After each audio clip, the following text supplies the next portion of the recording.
The ship came out of nowhere. Taeho stood on the observation deck of the orbital station and watched it appear from the darkness of space. It was not like any ship he had seen before. The design was strange. Curved lines, soft edges. It looked more like a living creature than a machine.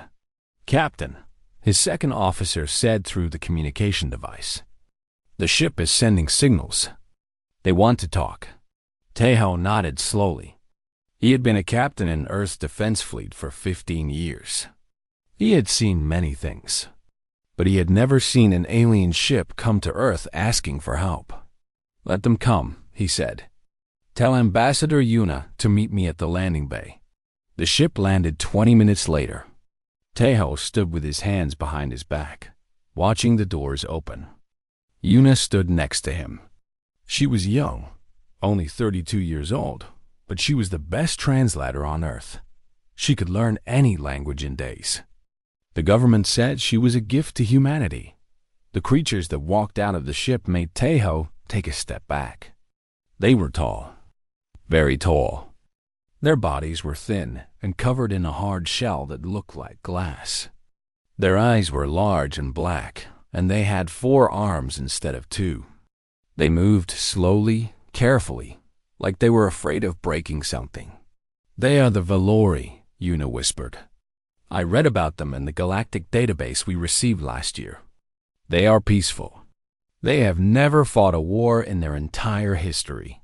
One of the Valori stepped forward. It made sounds that Taeho could not understand. Clicks and whistles and strange noises that hurt his ears. Yuna listened carefully. Her eyes moved fast as her brain worked to understand the patterns. After a few minutes, she started to speak. "They say their name is Elder Kira," Yuna translated. "They say they have traveled for 3 months to reach Earth. They say they are dying." Taeho felt his chest become tight. "Dying? What do you mean?" Yuna listened again as Elder Kira spoke. The sounds were sad now. Even without understanding the words, Taeho could hear the pain in them. "There is an empire called the Draven Collective," Yuna said slowly. "They conquer worlds. They take everything. Resources, technology, people. The Valori refuse to surrender their homeworld. So the Draven are destroying them, slowly, system by system, colony by colony." Elder Kira fell to its knees. The other Valori did the same. They pressed their foreheads to the ground in front of Taeho. Yuna's voice shook as she translated. "They are begging. They say they have gone to every major species in the galaxy. The Durrani said no. The Methics said no. The Galactic Council told them to accept their fate. No one will help them. Why not?" Taeho asked. "Because the Draven are too powerful. Everyone is afraid." Taeho looked at the creatures on the ground. They were shaking. Their glass-like shells made small sounds as they trembled with fear and sadness. "They say they heard about humans," Yuna continued. "They heard that humans are different. That humans protect the weak. That humans fight for others. They do not know if it is true, but they had no other choice. Earth was their last hope." Taeho closed his eyes. He thought about his daughter back on Earth. She was only 8 years old. She had big dreams about traveling to the stars one day. He thought about all the children on Earth, all the families, all the people living their lives without knowing that somewhere in the galaxy, an entire species was being erased from existence. He opened his eyes and walked forward. He knelt down in front of Elder Kira and gently touched its shoulder. "Stand up," he said softly. Yuna translated. Elder Kira looked up with those large black eyes. Taeho could see something in them now. Hope. Small and fragile, but there. "Tell them this," Taeho said to Yuna. "Tell them that humans do not let innocent people die. Tell them that we may be young. We may be small. We may not have the biggest ships or the strongest weapons. But we have something the Draven do not have. What is that?" Yuna asked. Taeho smiled. It was not a happy smile. It was the smile of a soldier who had just made a decision that would change everything.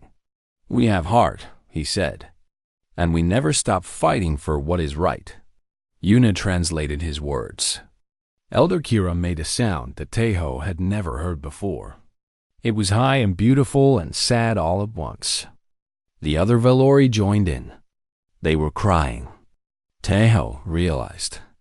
This was how they cried. "They say thank you," Yuna said, and there were tears in her eyes too.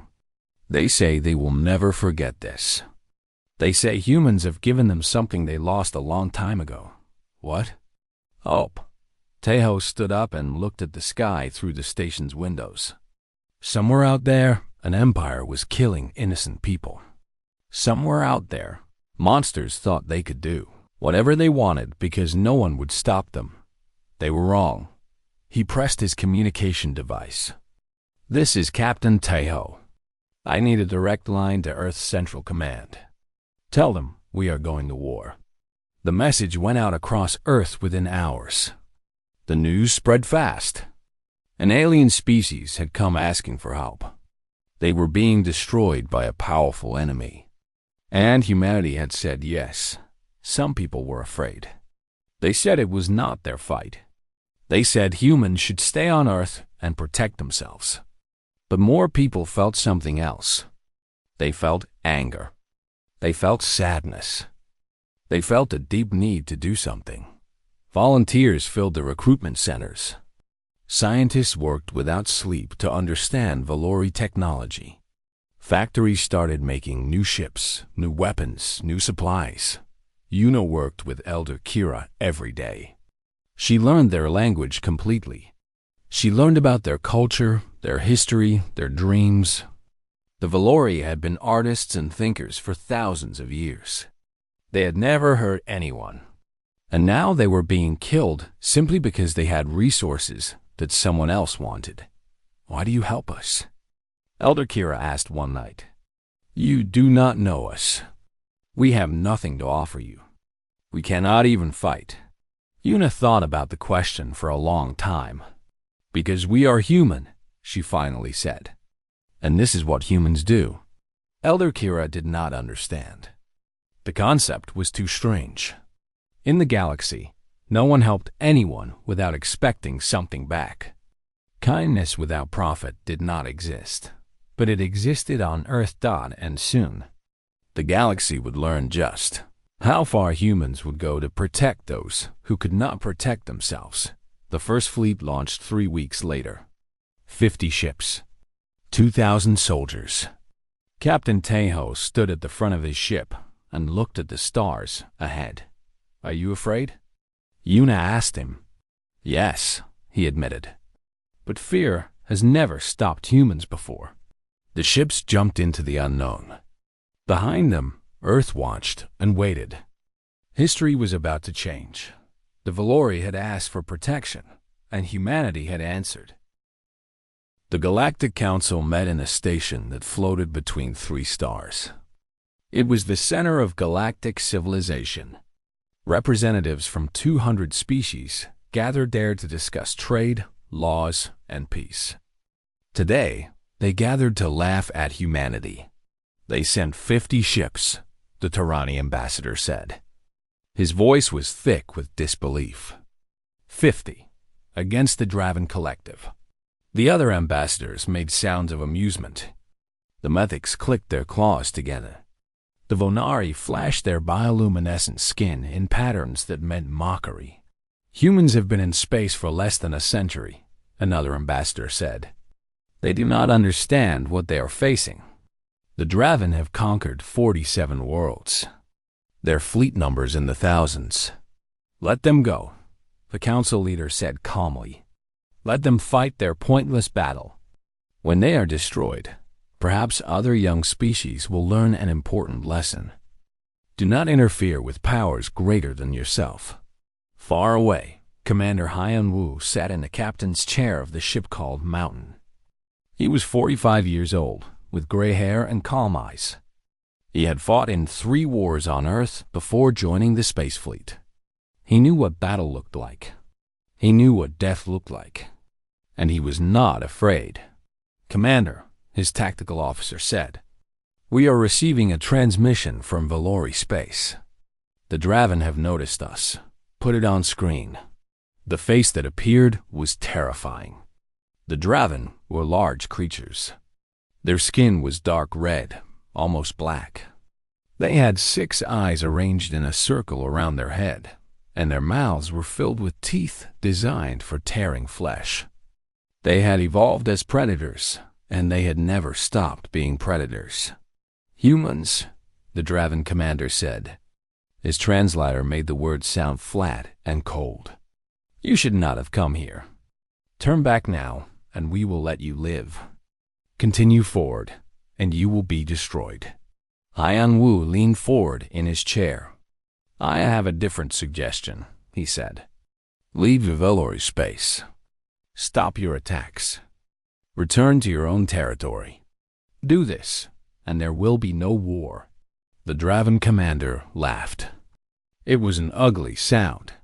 "You have 50 ships. I have 300 in this sector alone. You cannot win." "We will see," Haiyan Wu said. "This is your only warning." The transmission ended. The bridge was silent for a moment. Then Lieutenant Bahram, the youngest officer on the ship, spoke up. "Commander, are we really going to fight 300 ships with 50? Haiyan Wu smiled. "We are not going to fight 300 ships. We are going to make 300 ships fight us. There is a difference." The human fleet moved into Valori space. They did not go straight toward the Draven. Instead, they went to the smallest Valori colony, a moon called Shelter, where 10,000 refugees were hiding. The Draven followed them. They were confident.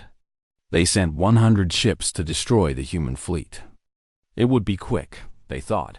Easy dot, they were wrong. The battle started at exactly 0600 hours. The Draven ships came in fast and aggressive.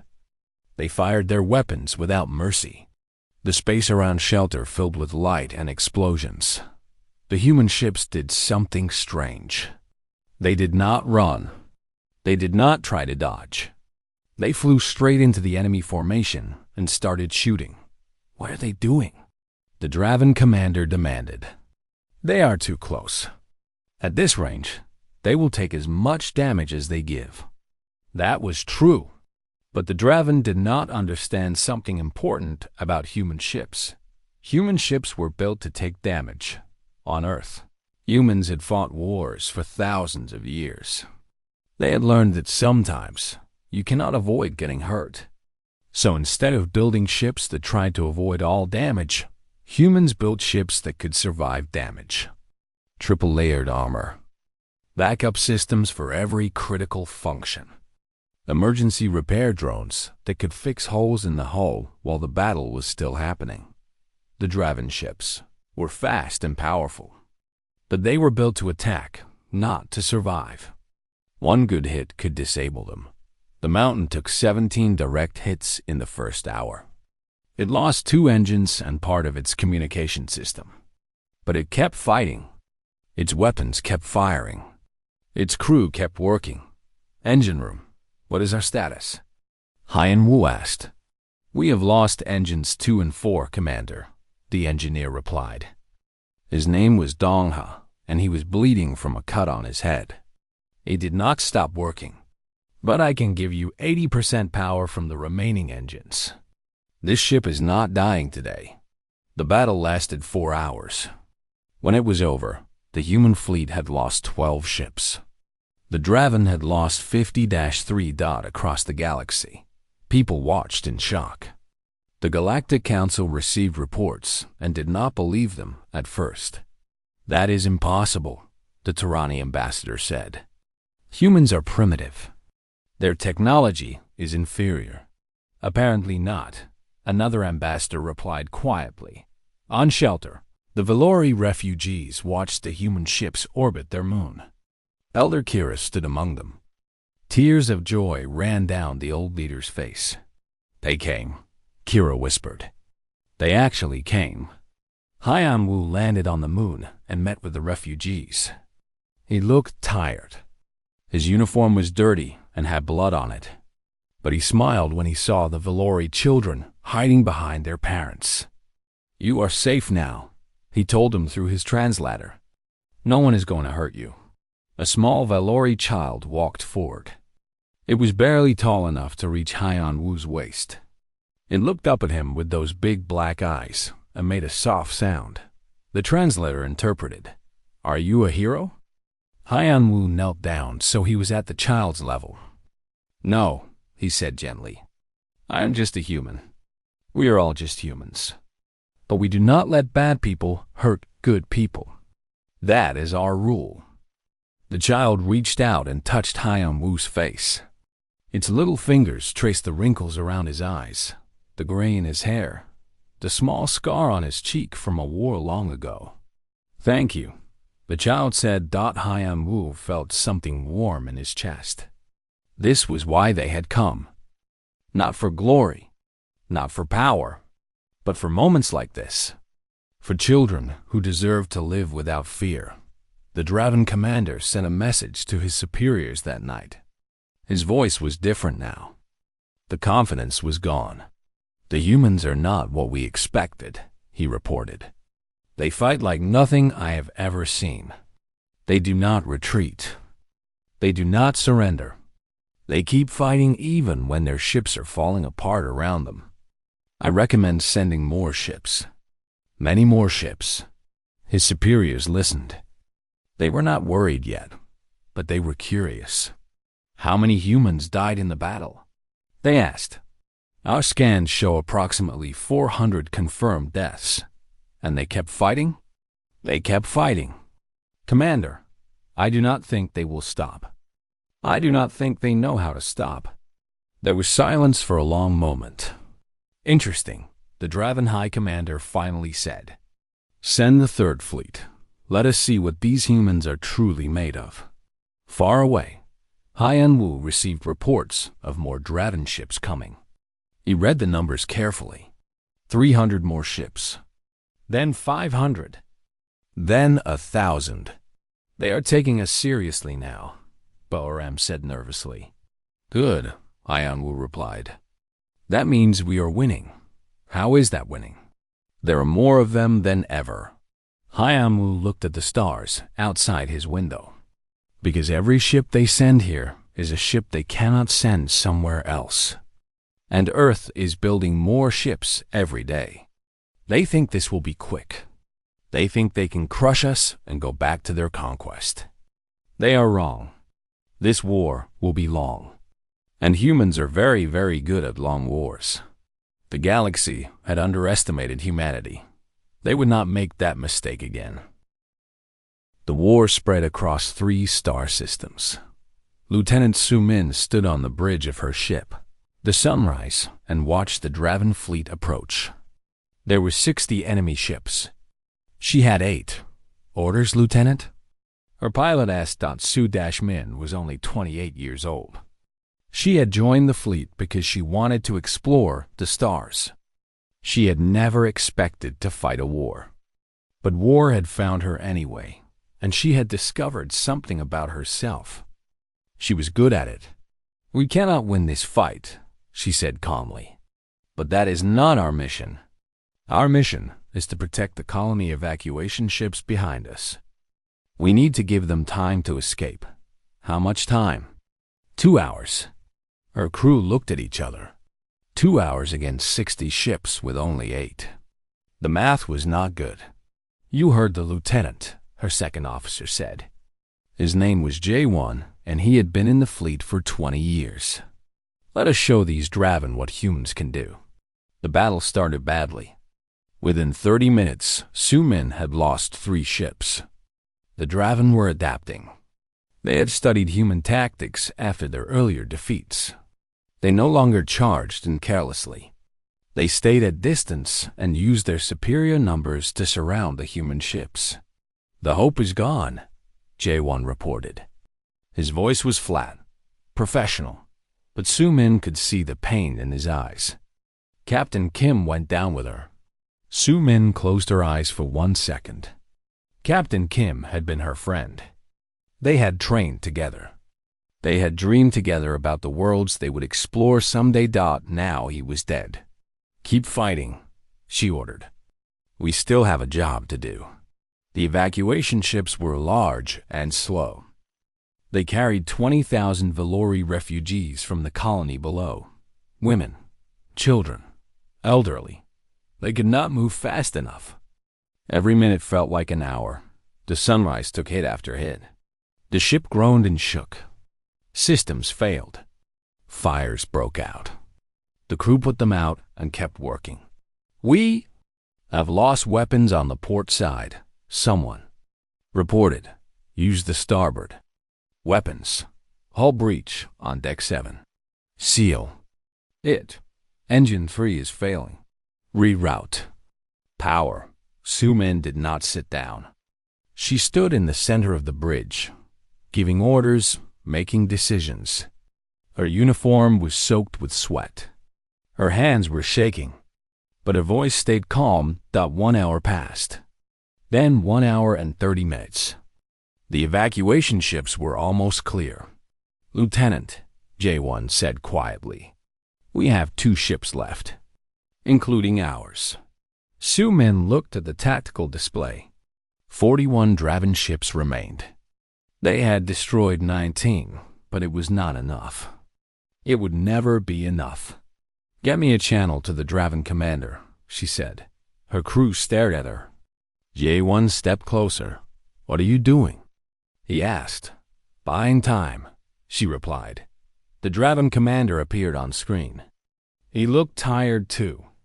The battle had cost him more than he expected. But he was smiling now. Victory was close. "Have you come to surrender?" he asked. "No," Su Min said. "I have come to make you an offer. You can destroy my remaining ships. You will win, but it will cost you. I count 41 ships in your fleet. By the time you finish with us, you will have maybe 30 left. Maybe fewer." The commander's smile faded slightly.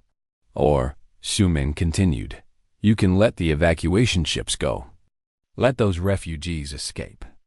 In return, I will surrender myself and my crew. You will have prisoners. Important prisoners. A human officer. Think about what your leaders would pay for information from my head. Why would you do this?" Su Min thought about the 20,000 Valori on those ships. She thought about the children, the families, the people who had already lost everything. "Because protecting them is more important than my life," she said simply. The Draven commander was silent for a long moment. He did not understand this human. None of the Draven understood humans. They sacrificed themselves for strangers. They died for people they had never met. It made no sense. "No," he finally said. "I do not make deals with prey. You will all die today. The refugees. Your crew. You. Everyone." The transmission ended. Su Min smiled sadly. She had tried. That was all she could do. "Prepare for final engagement," she ordered. "All remaining power to weapons and shields. We go down fighting." The 2 human ships charged toward 41 enemies. It was suicide. Everyone knew it.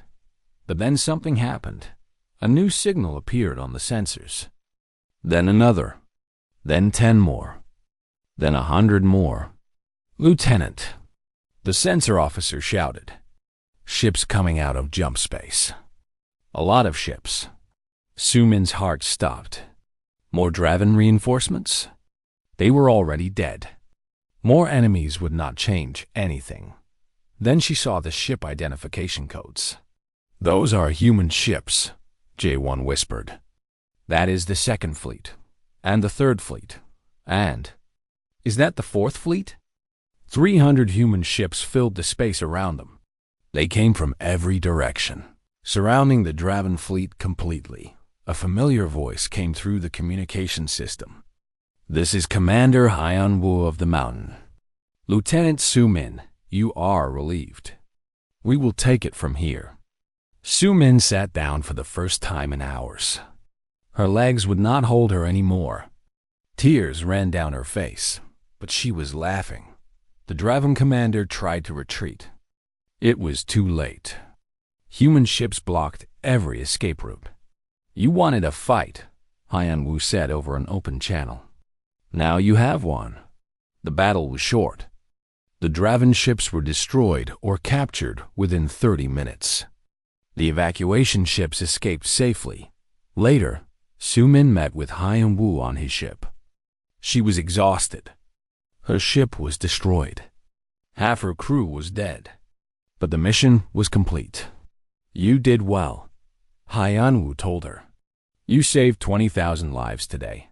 We lost so many people, Su Min said quietly. 6 ships. Almost 300 soldiers. So strangers. For people we never knew. Haiyan Wu nodded slowly. That is the price of war. It is terrible. It is unfair. Good people die so that other good people can live. Is it worth it?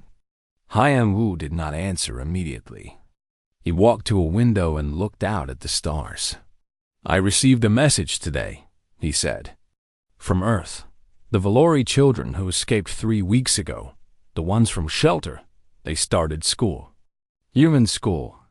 They are learning to read, to write, to play. One little girl drew a picture. She drew a human soldier with wings. She called it her guardian angel. Su Min felt her throat become tight. That is why it is worth it, Haiyan Wu said. Not for glory, not for power, but for that little girl, for her future, for the chance that someday she will grow up and make the galaxy a better place. Across the galaxy, the news spread. Humans had done it again. They had sacrificed everything to protect innocent people. They had paid a terrible price. And they had won. The Galactic Council watched in silence. They did not laugh anymore. What are these humans? The Tyranny ambassador asked. No one had an answer, but the oppressed species of the galaxy were beginning to understand. Humans were not like other species. They did not fight for territory or resources or power. They fought for something else entirely. They fought for hope, and that made them more dangerous than anyone had ever imagined. The prisoner was brought to Captain Teho in chains. His name was Warlord Krath, commander of the Draven Third Fleet. He had conquered 11 worlds. He had killed millions. He was one of the most feared beings in the galaxy. Now he knelt on the floor of a human ship.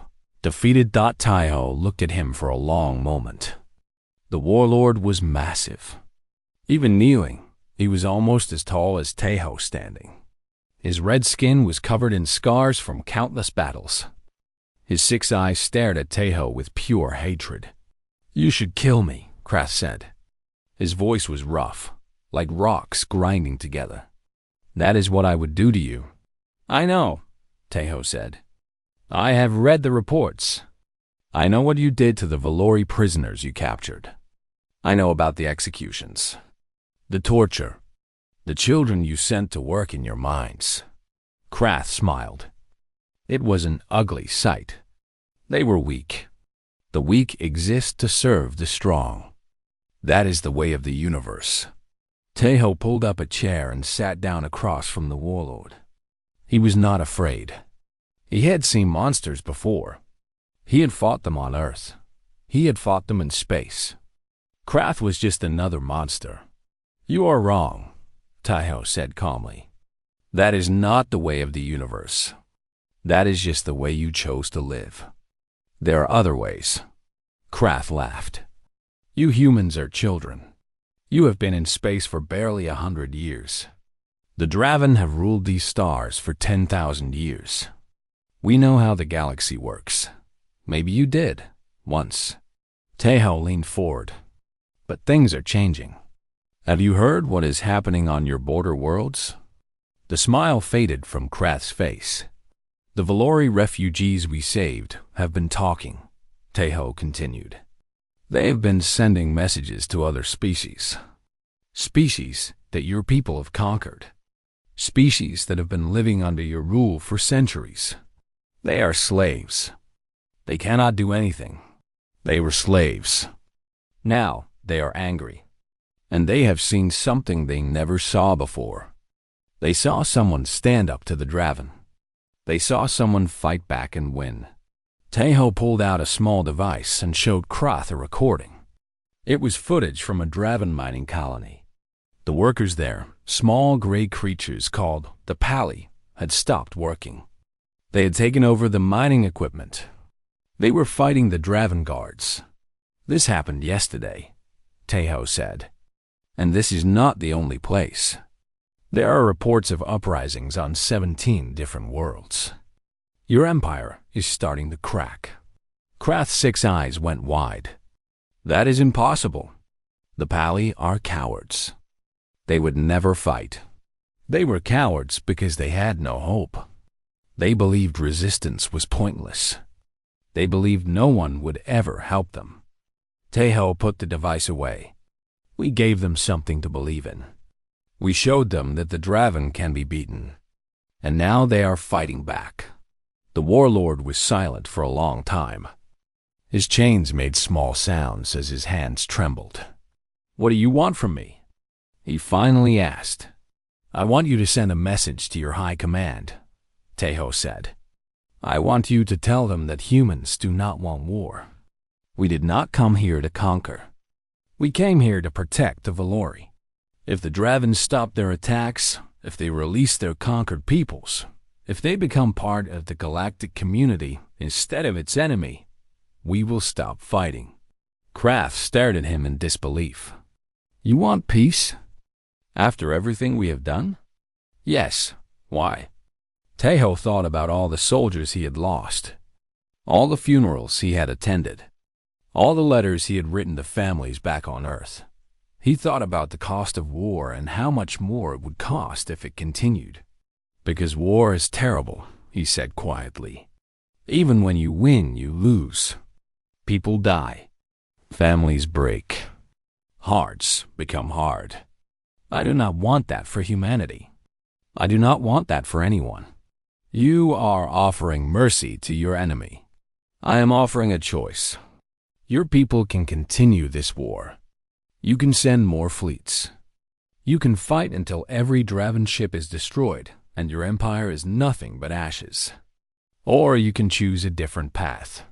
Krath lowered his head. For the first time, he looked old, tired. The fire in his eyes had dimmed. Your high command will never accept, he said.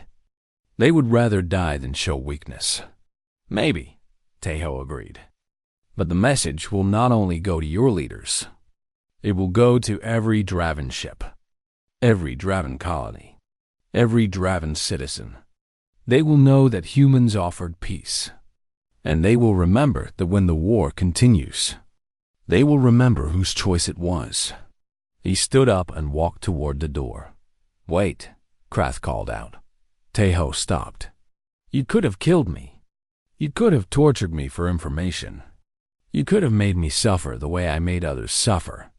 Krath's voice was strange now, confused, almost scared. Why did you not do those things? Tejo looked back at him. Because revenge does not bring back the dead. Because cruelty does not make the universe better. And because being kind to an enemy takes more strength than being cruel. That makes no sense. Not yet, Tejo said. But maybe someday it will. He left the warlord alone with his thoughts. The message went out 3 days later. Krath recorded it himself. He told the Draven people what had happened. He told them about the human offer. He told them about the mercy he had been shown. I have conquered worlds, he said in the recording. I have killed without number. I was everything the Draven are supposed to be. And this human captain, instead of executing me, offered me food, a clean room, medical care for my wounds. He asked me about my family. He listened when I talked about my children. Krath's voice cracked slightly. I do not understand these humans. But I am beginning to think that maybe we are the ones who have been wrong. Maybe strength is not about domination. Maybe true strength is something else entirely. The recording spread across the galaxy in hours. The Draven High Command tried to stop it. They could not. Too many people had already seen it. On the conquered worlds, the slaves watched the message and wept. The great warlord Kroth, broken not by force but by kindness. It seemed impossible, and yet it was true that the uprisings grew stronger. More species joined the rebellion. The Draven found themselves fighting on 100 fronts at once. Ambassador Yuna watched the reports and smiled. "They are doing it," she said to Tejo. "The conquered peoples are freeing themselves." "Good," Tejo replied. "That was always the goal. Not to conquer the Draven, just to show everyone that they could be resisted. The rest would happen naturally." "You planned this from the beginning?" Tejo shook his head. "No, I hoped for it. Plans never survive contact with reality. But hope, that is different. Hope can survive anything." Outside the window, human ships patrolled the newly freed Valori space. They were not alone anymore. Ships from a dozen different species flew alongside them. Former slaves, former victims, now allies. The galaxy was changing, and humanity was at the center of it all. The war ended on a cold morning on the Draven homeworld. The Draven High Command had fallen. Their fleets were scattered. Their conquered territories had all broken free. The empire that had ruled the stars for 10,000 years was finished. Captain Tejo stood in the great hall of the Draven capital. Around him stood the leaders of 20 species. The Valori were there.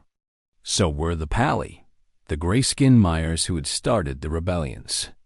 The Durrani had come, and the Methics, and dozens of others who had watched from the sidelines and finally decided to act. The last Draven emperor sat on his throne. He was old and weak. His red skin had faded to a pale pink. His 6 eyes could barely see. "You have won," the emperor said. His voice was thin, defeated. "What will you do with us now? Will you destroy our world? Kill our people? Make us slaves as we made others?" The hall was silent. Everyone waited for Tejo to answer. He thought about everything that had happened. The battles, the deaths, the sacrifices. He thought about the soldiers he had lost, about Su Min, who had almost died protecting refugees, about Hyanwu, who had led impossible missions and never complained, about Yuna, who had learned alien languages and built bridges between species that had been enemies for centuries. He thought about the Valori child, who had called humans guardian angels. "No," Tejo said finally. "We will not destroy you. We will not enslave you. We will do something much harder." The emperor looked confused. "What?" "We will forgive you." The gasps in the hall came from every species present. Even the humans seemed surprised. "The Draven have done terrible things," Tejo continued. "That is true. But punishing you will not bring back the dead. It will not heal the wounds. It will only create new anger, new hatred, new wars." He stepped forward and looked directly at the old emperor. "Your empire is gone. Your power is broken. But your people remain. Millions of Draven who were not leaders, farmers, workers, children. They did not choose this war. They did not choose conquest. They were born into a system that taught them cruelty was normal." The emperor's eyes filled with something strange. Tears, perhaps. He had not cried in centuries. "We are offering you a place in the new galaxy," Tejo said. "Not as conquerors, not as rulers, but as equals. You will have to earn trust. You will have to prove that you can change. But the opportunity is there. Why?" The emperor whispered. "After everything we did, why would you offer this?" Tejo smiled sadly. Because humans know something about change. Our history is filled with terrible things. Wars, genocide, cruelty beyond imagination. But we also know that people can become better. Nations can become better.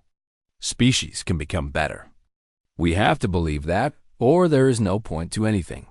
The ceremony lasted for 3 more hours. Treaties were signed. Boundaries were drawn. The framework for a new galactic order was created. The Draven would not be punished, but they would be watched. Their military would be limited. Their conquered peoples would receive compensation. And Draven children would be taught a new history, one that admitted the crimes of the past instead of celebrating them. That night, Tejo stood alone on a balcony overlooking the Draven capital city. The buildings were strange and dark, built for a species that could see in near total darkness.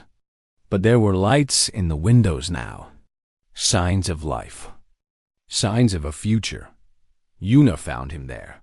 "The Galactic Council is calling you a hero," she said.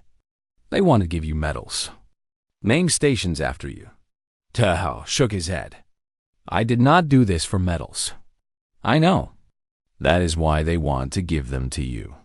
They stood in silence for a while, watching the alien stars. "What happens now?" Yuna asked.